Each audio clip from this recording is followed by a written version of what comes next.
एक छोटे से गांव में एक महिला रहती थी। वह भगवान शिव की परम भक्त थी। हर दिन वह श्रद्धा से शिवलिंग की पूजा करती, उपवास रखती और ओम नमः शिवाय का जप करती। उसकी भक्ति इतनी सच्ची और निश्चल थी कि भगवान शिव भी उससे अत्यंत प्रसन्न थे। एक रात जब वह गहरी नींद में थी, भगवान शिव उसके स्वप्न में प्रकट हुए। उन्होंने मुस्कुराते हुए कहा, कल मैं तुम्हारे घर आऊंगा। यह सुनकर उसकी खुशी का ठिकाना नहीं रहा। वह तुरंत नींद से उठ बैठी और अगले दिन की तैयारियों के बारे में सोचने लगी। सुबह होते ही उसने पूरे घर की सफाई की। हर कोना चमकाने लगी जैसे वह स्वयं कैलाश आने वाला हो। भगवान शिव के स्वागत के लिए एक सुंदर आसन सजाया गया और वह 56 भोग बनाने में जुट गई। उसने तरह तरह के व्यंजन, मिठाइयां, फल, पान सुपारी और तांबुल तैयार किए। घर में हर ओर भगवान शिव के आगमन की प्रतीक्षा का उल्लास था।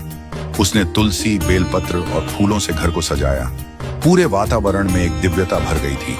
दोपहर को जब वह दरवाजे पर खड़ी थी, उसने देखा कि एक दुबला पतला, गंदे और फटे हुए कपड़े पहने एक भिखारी उसके घर के बाहर खड़ा है। भिखारी ने करुण स्वर में कहा, मुझे खाने को कुछ दे दो, बहुत भूखा हूं। महिला कुछ क्षण के लिए चौंकी। उसने सोचा, भगवान शिव तो किसी भी रूप में आ सकते हैं, यह भिखारी भी भूखा है, इसे यूं ही भेजना ठीक नहीं। वह रसोई में गई और गर्म रोटियां लाकर उसे दे दी, परंतु भिखारी ने रोटियां जमीन पर फेंक दी और गुस्से में कहा, मुझे तुम्हारे 56 भोग चाहिए।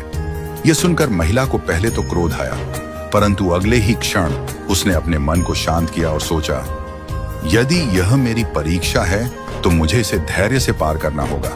वह उस भिखारी को घर के भीतर ले गई और प्रेम पूर्वक 56 भोग परोस दिए। भिखारी ने बेतरतीब ढंग से खाना शुरू किया। उसका चेहरा गंदा था, वह शिष्टाचार से अनभिज्ञ था, लेकिन महिला ने अपने भीतर के असंतोष को दबा लिया। भोजन करने के बाद भिखारी सीधे भगवान शिव के लिए बनाए गए सुंदर आसन पर जा बैठा और अपने शरीर को खुजाने लगा। अब महिला का धैर्य टूटने के कगार पर था, लेकिन उसने फिर भी कुछ नहीं कहा। उसका मन बार बार यही दोहरा रहा था, शिव सर्वत्र हैं, ये शायद उनकी ही लीला हो। कुछ पल बाद भिखारी के शरीर से तेज प्रकाश निकलने लगा। वह चकाचौंध से भर गया और वहां कोई और नहीं, स्वयं भगवान शिव प्रकट हो गए। भगवान शिव बोले, आज मैंने तुम्हारी भक्ति, सेवा और धैर्य की परीक्षा ली। तुमने क्रोध और घृणा को त्याग कर मुझे सच्चे मन से सेवा दी। जो भक्त सेवा में आत्मा समर्पित करता है वही मुझे प्रिय होता है।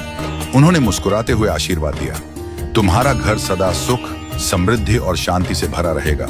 तुम्हारी वंशवेल भी पुण्य और यश से समृद्ध होगी। इसके बाद भगवान शिव अदृश्य हो गए और महिला की आंखों से प्रेम और भक्ति के आंसू बहने लगे। उस दिन से उसका घर सचमुच एक तीर्थ जैसा बन गया। इस कहानी का मर्म यह है कि ईश्वर हर रूप में हमारी परीक्षा लेते हैं। जो व्यक्ति निस्वार्थ सेवा करता है, धैर्य रखता है और सभी में ईश्वर का अंश देखता है, उसी पर भगवान की कृपा सदा बनी रहती है।